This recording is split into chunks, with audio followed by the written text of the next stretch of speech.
গতবার ছিল হচ্ছে আপনার আর্থিক সমস্যা ভালো ছিল, এই জন্য মনে করেন যে একজন একটা গরু দিয়েছে কিংবা দুইজন একটা গরু দিয়েছে, এবারকে 7 জন মিলে একটা গরু, মানে অন্তত গ্রামের মানুষ।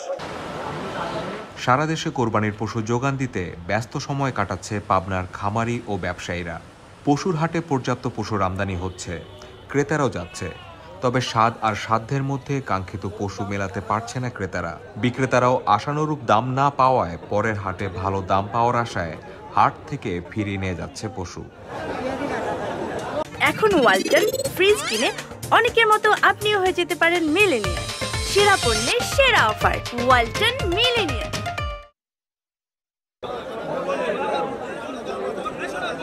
অন্যদিকে কোরবানির জন্য তৈরি করা বহু পশু এখনও খামারিদের ঘরেই পড়ে রয়েছে। সব মিলিয়ে ঈদ ঘনিয়ে আসলেও এখনও কোরবানির পশুর কাঙ্ক্ষিত বেচাকেনা জমে ওঠেনি পাবনার হাট বাজারগুলোতে।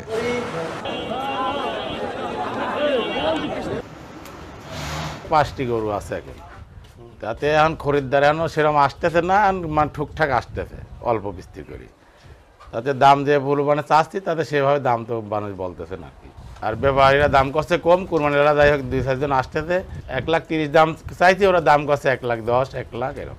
খাদ্যর দাম অনেক বেশি, খাদ্যর দাম অনেক বেশি, মানে 1 কেজি গমের চাল 60 টাকা 65 টাকা কেজি, আর ধানের গুঁড়িও সেরকম মেলে না।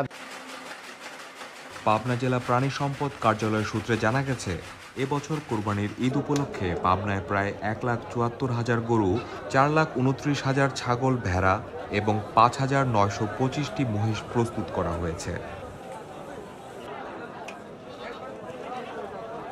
আমাদের যে প্রিপারেশন, কুরবানির যে প্রিপারেশন, সেটা উত্তরোত্তর বৃদ্ধি পাচ্ছে। আমাদের গতবারের চাইতে এবারে প্রায় 50,000, অর্থাৎ 6 লাখের অধিক গরু আমাদের মানে গবাদি পশু প্রস্তুত রয়েছে, গরু, ছাগল, ভেড়া, মহিষ এগুলো মিলে। আর চাহিদা আমাদের 3 লাখের মতো। আমরা এখান থেকে প্রায় 3.5 লাখ দেশের অন্যান্য জায়গায় সরবরাহ করতে পারবো বলে আমি আশা রাখি। এবং সাথে সাথে খামারিরা যে পরিশ্রম করে তাদের গরুগুলো তৈরি করেছে, তারাও ন্যায্য মূল্য পাবে বলে এটাও আমি আশা রাখি। জেলার বিভিন্ন পশুর হাটেও সরবরাহের তুলনায় চাহিদা কম। পাশাপাশি এবছর কোরবানির পশুর দাম অতিরিক্ত বেড়ে যাওয়ায় কাঙ্ক্ষিত ব্যবসা নেই বলে জানায় ব্যবসায়ী ও খামারিরা।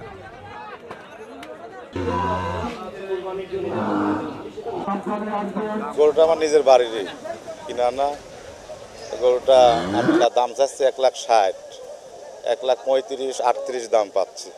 খাদ্যর দাম তো বেশি, গরু তো কম দামে বেচার উপায় নেই, তারপরও বাজার মানে দেখা লাগবে কি হয় কি অবস্থা। 4 মনে গরুর দাম চাচ্ছে 1.5 লাখ টাকা, আমার সাধ্যের বাইরে আর কি। 1.5 লাখ টাকা বাজার বেশি, এখনো গরুর গৃহস্থরা দাম বেশি যাচ্ছে, এখনো সময় আছে, এই জন্য দাম তারা ছাড়তেছে না।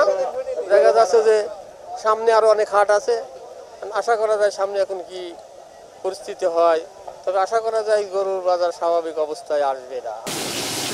খামারি ও ব্যবসায়ীরা এখন অপেক্ষায় আছেন ঈদের আগে শেষ মুহূর্তের কাঙ্ক্ষিত বেচাকেনার।